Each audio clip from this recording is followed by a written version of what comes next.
গত ক্লাসগুলোতে আমরা দেখিয়েছিলাম কিভাবে স্ট্রাকচারাল মেকানিক বই থেকে মুভমেন্টের গাণিতিক সমস্যার সমাধান করতে হয় এবং বলের মুভমেন্টের গাণিতিক সমস্যার সমাধান করতে হয়। আজকে আমরা যে ম্যাথগুলো করাবো বা যে বিষয় নিয়ে আলোচনা করবো তা হচ্ছে ঘর্ষণ। ঠিক আছে, অর্থাৎ ঘর্ষণ কি, ঘর্ষণ কত প্রকার ও ঘর্ষণ এর গাণিতিক সমস্যার সমাধান। প্রথমে কথা বলবো ঘর্ষণ নিয়ে। ঘর্ষণ ফ্রিকশন। ফ্রিকশন কি? অর্থাৎ একটা বস্তু, প্রত্যেক বস্তুর তলদেশ দৃশ্য যতই মসৃণ হোক না কেন, প্রত্যেকেই তা একেবারে মসৃণ নয়। অর্থাৎ প্রতিটা বস্তু যতই আপনার মনে করেন সমতল বা মসৃণ দেখা যায়, ঠিক আছে, বিষয়টা কিন্তু এত সমতল বা মসৃণ নয়। ঠিক আছে, আমরা যদি অনুবীক্ষণ যন্ত্র সাহায্যে লক্ষ্য করি তাহলে দেখতে পারো যে ওই বস্তু তলদেশের কিছু কিছু অমসৃণ বিদ্যমান। অর্থাৎ অনেক আমরা যদি কি বলছে, আমরা যদি অনুবীক্ষণ যন্ত্র দিয়ে দেখি তাহলে আমরা বুঝতে পারবো যে অনেক অসমতল রয়েছে। এখন বলি আমরা ঘর্ষণ কাকে বলে। দেখেন, এরূপ একটি স্থির তল অপর একটি বস্তু বা পাশাপাশি দুটি বস্তু একে অপরের সংস্পর্শে থেকে চলতে থাকে বা চলতে চেষ্টা করে, তখন এদের মিলন তলে গতির বিপরীত দিকে যে বল বাধা প্রদান করে তাকে ফ্রিকশন বা ঘর্ষণ বলা হয়। ঠিক আছে, তাকে অ্যাপ দ্বারা প্রকাশ করা হয়। ঠিক আছে, তো এখন আমরা চিন্তা করি যে ঘর্ষণ কি। এই দেখেন, আমি যে বইটা নাড়তাছি এটা একটা ঘর্ষণ হইতেছে। ঠিক আছে, এটা হচ্ছে বাস্তব উদাহরণ। ঠিক আছে, তো এক্সাম্পল হিসেবে আমি কাকে বলে এটা জানতে হবে, আপনারা শিখে নেবেন। তারপর হচ্ছে ঘর্ষণের সুবিধা। ঘর্ষণের কারণে আমরা হাঁটতে পারি, কাটে পেরেক মারতে পারি, দড়ি গিরা দিতে পারি, ইত্যাদি অনেক কিছু করতে পারি। অসুবিধা রয়েছে, যেমন ঘর্ষণের কারণে আমরা যদি ঘর্ষণ তৈরি করি তাহলে আমাদের হচ্ছে যেমন যন্ত্র চলাচলের সময় গতিশীল অংশগুলো মধ্যে ক্রিয়া হওয়ার ফলে ক্ষয়ক্ষতি হয়। অর্থাৎ ক্ষয়ক্ষতি হয়। যেমন গাড়িতে যদি ঘর্ষণ সৃষ্টি হয়, যদি আমরা ব্রেক ধরি তাহলে হচ্ছে আমাদের ব্রেকের ক্ষয় হয়। তারপর হচ্ছে গাড়ি যদি রাস্তায় চলে তাহলে টায়ারের ক্ষয় হয়। এই জন্য বলছে যে ঘর্ষণের অসুবিধা। ঘর্ষণ হচ্ছে কত প্রকার এখানে বলছে। ঘর্ষণ এখানে দেখেন আপনি, ঘর্ষণের প্রকারভেদ। ঘর্ষণ হচ্ছে আপনার প্রধানত দুই প্রকার, একটা হচ্ছে স্থির ঘর্ষণ আর একটা হচ্ছে গতিশীল বা গতি বা চলন ঘর্ষণ। ঠিক আছে, তো এখন প্রশ্ন হচ্ছে যে স্থির ঘর্ষণ কাকে বলে, গতিশীল ঘর্ষণ কাকে বলে, এগুলো জাস্ট আপনারা পড়ে নেবেন। তারপর হচ্ছে এখানে আবার গতিশীল ঘর্ষণ দুই প্রকার, গড়ানো ঘর্ষণ আর আবর্তন ঘর্ষণ।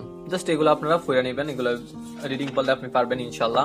তারপর হচ্ছে ঘর্ষণের বৈশিষ্ট্য বা সূত্রবলী বা হচ্ছে গুণাবলী বা উদ্দেশ্য, এগুলো বলতে পারেন। তো এগুলো জাস্ট পড়ে নেবেন জাস্ট একটু। তারপর হচ্ছে কিছু ল আছে, এগুলো জাস্ট আপনারা একটু পড়ে নেবেন, ইনশাল্লাহ পারবেন। তারপর হচ্ছে আমরা গাণিতিক সমস্যার সমাধানে চলে যাব। তো আমাদের মেইন টার্গেট হচ্ছে গাণিতিক সমস্যার সমাধান।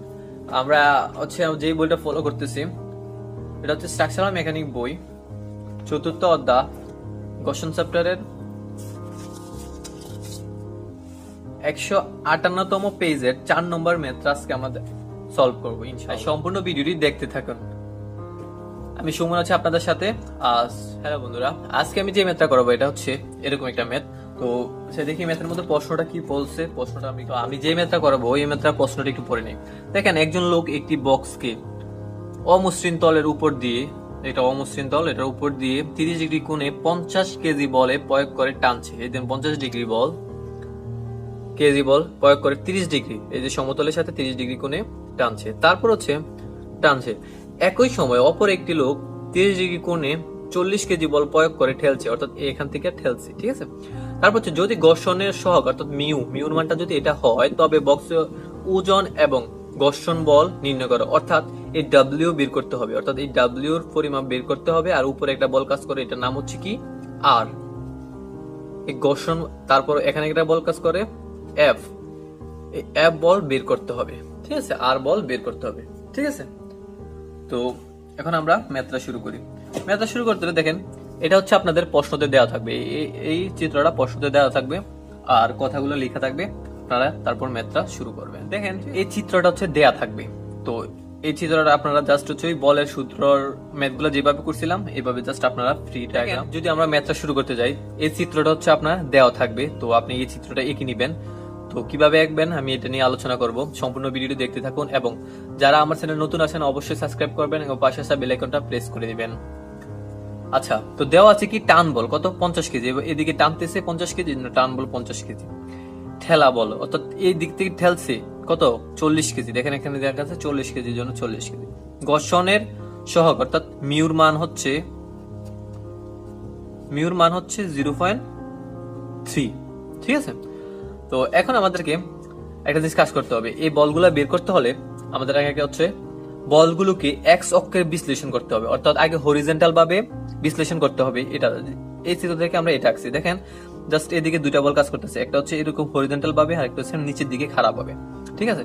তারপর এখানে যেহেতু ওই দিকে টানছে এই জন্য এটা একটা বল উপরের দিকে কাজ করতেছে আর একটা হরিজন্টাল কাজ করতেছে, হরিজন্টাল এইভাবে কাজ করতেছে আর উপরের দিকে কাজ করতেছে, ঠিক আছে, এই বলটা কাজ করতেছে।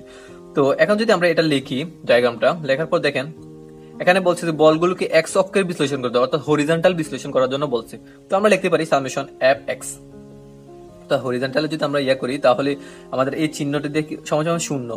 তো এই চিহ্ন দিয়ে কি বুঝাইছে, অর্থাৎ এই দিকে যে বলগুলা গেছে, ঠিক আছে, এটা হবে প্লাস আর এটা হবে প্লাস, আর যদি এদিকে যে বলগুলো যায় এটা হবে মাইনাস, ঠিক আছে। আশা করি বুঝতে পারছেন। তারপর হচ্ছে আমরা শুরু করি, দেখি কি হয়েছে। দেখেন এখানে কি করছে, এফ বল, প্রথমে আমরা এফ বল লিখছি, দেখেন এফ বলটা এদিকে আসে। এখন প্রশ্ন হলো যে এফ বল কোথা থেকে আসলো, প্রশ্ন তো এফ বল দেওয়া নাই। একটা জিনিস খেয়াল করেন, আমরা যদি একটা বল টেনে নেই বা ঠেলে নেই তাহলে কিন্তু নিচে একটা বল কাজ করে, এই এখানে একটা বল কাজ করে, একটা বল কাজ করে। কেন কাজ করে এই বলটা? কাজ করার কারণ হচ্ছে এই বলটা দেখেন আমরা যে এদিকে টানতেছি, তো এটার একটা ওজন আছে, তো ওজনটা অমসৃণ তলের মধ্যে যদি চাপ খায় থাকে তাহলে আমাদের যেই বলটা টান দিতেছি আমরা সমতল ভাবে অর্থাৎ নিতে হলে বস্তুটাকে নিতে হলে আমাদেরকে এই বলটা থেকে এফ এবং ডাব্লিউ বলটা থেকে বেশি বল লাগবে, না হলে বস্তুটা এখান থেকে সরবে না, ঠিক আছে। গতি বৃদ্ধি করার জন্য আমাদেরকে বা এক স্থান থেকে অন্য স্থানে নেওয়ার জন্য আমাদেরকে এই ঠেলা বল আর হচ্ছে টান বল, ঠিক আছে, এই এফ বল আর হচ্ছে ডাব্লিউ বল থেকে আমাদের বেশি লাগবে। অর্থাৎ এটা যদি বেশি হয় তাহলে আমাদের বস্তুটা এক স্থান থেকে অন্য স্থানে নেওয়া যাবে, এই জন্য এখানে একটা এফ বল কাজ করে, ঠিক আছে। তো এখানে ডাব্লিউ কাজ করে। তো আমরা এখন ফার্স্টে বার করবো হচ্ছে হরিজন্টাল। হরিজন্টাল এটা হচ্ছে হরিজন্টাল এদিকে কাজ করে, যেহেতু এদিকে টানতেছে, এই টানটা এই বলটা কিন্তু ওইদিকে যাইতেছে বলেই এই বলটা এদিকে আসতেছে, মানে এখানে এফ বলটা হচ্ছে ফ্রিকশন বল, ক্লিয়ার। তারপর হচ্ছে দেখেন যেহেতু এদিকে কাজ করে, আমরা বলছি যে এদিকে যেটা কাজ করবে এটা হচ্ছে প্লাস আর এদিকে যেটা কাজ করে এটা হচ্ছে মাইনাস। তো এদিকে যেহেতু কাজ করে দেখেন এদিকে কাজ করে, এই জন্য এটা হচ্ছে মাইনাস এফ এর এফ, ঠিক আছে। তারপর হচ্ছে দেখেন এখানে এটা এটা কোন দিকে কাজ করে, ওই দিকে কাজ করে, এই যে এখানে দুইটা বল কাজ করে, একটা হচ্ছে নিচে একটা হচ্ছে ওই দিকে, ঠিক আছে, অর্থাৎ এই পাশে। যেহেতু এই পাশে কাজ করে তাহলে আমরা এটা কস দিয়ে লিখবো। তো এখানে বল কত 40, এই জন্য 40 কস কস, তারপর হচ্ছে 30 ডিগ্রি, এই যে 30 ডিগ্রি কোণে কাজ করতেছে এই জন্য 30 ডিগ্রি, ক্লিয়ার। তারপর হচ্ছে দেখেন এটা দেখি, এটা হচ্ছে ওই দিকে কাজ করতেছে, তাহলে একটা বল ওই দিকে কাজ করতে উপরের দিকে, আর একটা হচ্ছে হরিজন্টাল কাজ করতেছে। তো হরিজন্টাল যদি আমরা লিখি তাহলে কি হয় 50, 50-এর 50 লিখলাম, তারপর হচ্ছে কস কেন হবে, হরিজন্টালের জন্য কস হবে, আর কত ডিগ্রি হবে 30 ডিগ্রি কোণ, এর জন্য 30 ডিগ্রি হবে, ঠিক আছে। তো এটা যদি আমরা লিখলাম, দেখার পর দেখেন, তো দেখেন এখানে হচ্ছে এটা মাইনাসের আর এগুলো সমান সমান এই সাইডের সবগুলা।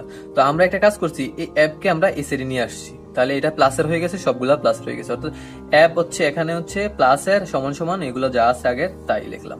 লিখার পর দেখেন এটা যদি আমরা ক্যালকুলেটরে ক্যালকুলেশন করি 40 cos 30 ডিগ্রি দিই তাহলে দেখেন কি আসে, 40 cos 30 ডিগ্রি, ঠিক আছে, সমান দিলাম, তাহলে আমাদের রেজাল্টটা আসলে হচ্ছে দেখেন 34 পয়েন্ট, দেখেন 34.6410, আমরা লিখলাম 34.64 সরাসরি লিখে দিলাম, ঠিক আছে।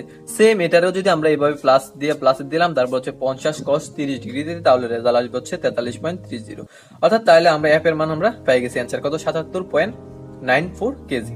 তাহলে এটা হচ্ছে আমরা কিসের মান পারলাম, এটা হচ্ছে আমরা ঘর্ষণ বল এফ এর মান বের করলাম, ঠিক আছে। তাহলে এবার কি বাকি আছে, আমরা হরিজন্টাল বার করব, সরি এখন আমাদের হরিজন্টাল বের করা হয়ে গেছে, এখন আমরা বের করব ভার্টিক্যাল ফোর্স। সো ভার্টিক্যাল বার করার সময় সেম একটা চিত্র আমরা এখানে এঁকে নিলাম। তো ভার্টিক্যাল বের করার সময় দেখেন এখানে বলছি যে বলগুলোকে ওয়াই অক্ষে বিশ্লেষণ করে, ওয়াই অক্ষ মানে ভার্টিক্যাল বের করব। ভার্টিক্যাল করব সেম আগের মতন সামেশন এফ ওয়াই সমান সমান 0, উপরের দিকে হলে প্লাস, ঠিক আছে, আর নিচের দিকে হলে কি হবে মাইনাস, ক্লিয়ার? এই দুইটা বিষয় ক্লিয়ার হলে যথেষ্ট। তারপর হচ্ছে দেখেন এখানে আর আর হচ্ছে কি দিকে, উপরের দিকে। আমরা বলছি উপরের দিকে হলে কি প্লাস, এই জন্য আর এর সামনে দিয়ে প্লাস হয়েছে, অর্থাৎ প্লাস লিখলে যেই না লিখলে সেম কথা, ঠিক আছে? লিখলাম। তারপর হচ্ছে ডাব্লিউ, ডাব্লিউ কোন দিকে কাজ করতেছে দেখেন, নিচের দিকে কাজ করতেছে। ক্লিয়ার? আপনারা অবশ্যই ক্লিয়ার হওয়ার কথা, ডাব্লিউ নিচের দিকে কাজ করতেছে, এই জন্য ডাব্লিউ মাইনাস হয়েছে, ঠিক আছে? তারপর হচ্ছে দেখেন এখানে যদি আমরা চিন্তা করি 40 কেজি, অর্থাৎ এই বলটা এরকম কাজ করবে, নিচের দিকে একটা কাজ করবে আর এদিকে একটা কাজ করবে। তো আমরা এটা তো বের করে রাখছি, হরিজন্টাল বের করে নিছি, এখন নিচের দিকেটা বার করবো। তো এটা নিচের দিকে কাজ করতেছে, এই জন্য মাইনাস হবে। তো মাইনাসের মাইনাস লিখলাম, নিচের দিকে এই জন্য মাইনাস, এই জন্য মাইনাস লিখলাম। আর 40 হবে কেন, 40 কেজি বল, এই জন্য 40 লিখলাম। 40 কেজি বল, এই জন্য সাইন কেন হবে, আমরা জানি যে আমরা এখন ভার্টিক্যাল বার করতেছি, এই জন্য সাইন হবে, এই জন্য সাইন লিখলাম। আর কত ডিগ্রি হবে, 30 ডিগ্রি কোণ, এই জন্য 30 ডিগ্রি হবে। প্লাস হবে আবার কেন দেখি, এখানে একটা বল উপরের দিকে কাজ করবে একটা, আর এটা হরিজন্টাল কাজ করবে। হরিজন্টাল আমরা বের করছি, এখন বার করতেছি উপরের দিকে যে বল কাজ করতেছে। তো আমরা জানি উপরের দিকে যেটা কাজ করতেছে এটা প্লাস ধরছি, এই জন্য প্লাস। আর 50 কেজি বল কাজ করতেছে, এই জন্য 50 লিখছি, আর সাইন লিখছি উপরের দিকে ভার্টিক্যাল বার করতেছি, এই জন্য সাইন হয়েছে। আর হচ্ছে 30 ডিগ্রি গুণ, এর জন্য 30 হয়েছে। তাহলে আমরা আবার সেম এটাতে কি করতে পারি, আর আর ডাব্লিউ এর এই সাইডে রাইখা তারপর এগুলারে সবগুলারে আমরা সমান সমান রিসেট দিয়ে নিয়ে গেছি। দেখেন এটা যদি সমান সমান রিসেট দিয়ে নেই তাহলে প্লাস এর হয়ে যায় 40 সাইন সাইন 30 ডিগ্রি। দেখেন এটা হচ্ছে সমান সমান এই সাইডে আছে প্লাস আছে, এই সাইডে নিলে কি হবে মাইনাস হয়ে যাবে। তো আমরা লিখলাম এই সাইডে, দেখেন এই সমান সমান এই সাইডে লিখলাম, দেখলে মাইনাস 50 সাইন 30 ডিগ্রি। ক্লিয়ার? তাহলে এটা যদি আমরা ক্যালকুলেশন করি তাহলে রেজাল্ট আছে, এটার রেজাল্ট আছে 20 মাইনাসের মাইনাস, আর এটার রেজাল্ট আছে 25। তাহলে হচ্ছে 25 মাইনাস থেকে 20 যদি মাইনাস করি তাহলে রেজাল্ট আসবে -5। ক্লিয়ার? তারপর এখানে দেখেন, এখন যদি আমরা এখান থেকে আর এর মান বার করি তাহলে কি হবে, আর আমরা রেখে দিলাম, ডাব্লিউ এর যদি এই সাইডে নিই তাহলে ডাব্লিউ প্লাস হয়ে গেল, তো প্লাস এর ডাব্লিউ ডাব্লিউ আর -5 এর -5, তাহলে এটা আমরা একটা সমীকরণ হিসেবে লিখতে পারি। ক্লিয়ার? তারপর আমরা জানি যে একটা সূত্র জানি, আমরা একটা সূত্র জানি, সূত্র হচ্ছে এফ হচ্ছে কি ঘর্ষণ বল সমান সমান মিউ আর। ঠিক আছে? এটা একদম মুখস্থ বা ঠোরস্থ যাই বলেন একদম থাকতে হবে ঘর্ষণের অঙ্ক করার জন্য। আর আমরা বলেছিলাম যে ঘর্ষণের সবগুলা ম্যাথ আপনাদেরকে পার্ট বাই পার্ট করে দেখাবো ইনশাআল্লাহ। অলরেডি আমাদের সবগুলা ম্যাথ করা হয়ে গেছে। ঠিক আছে? তো আপনাদেরকে কাছে একটা কুইজটা হচ্ছে কি, আমি আপনাদেরকে প্রশ্ন করি যে 1 ঘনমিটার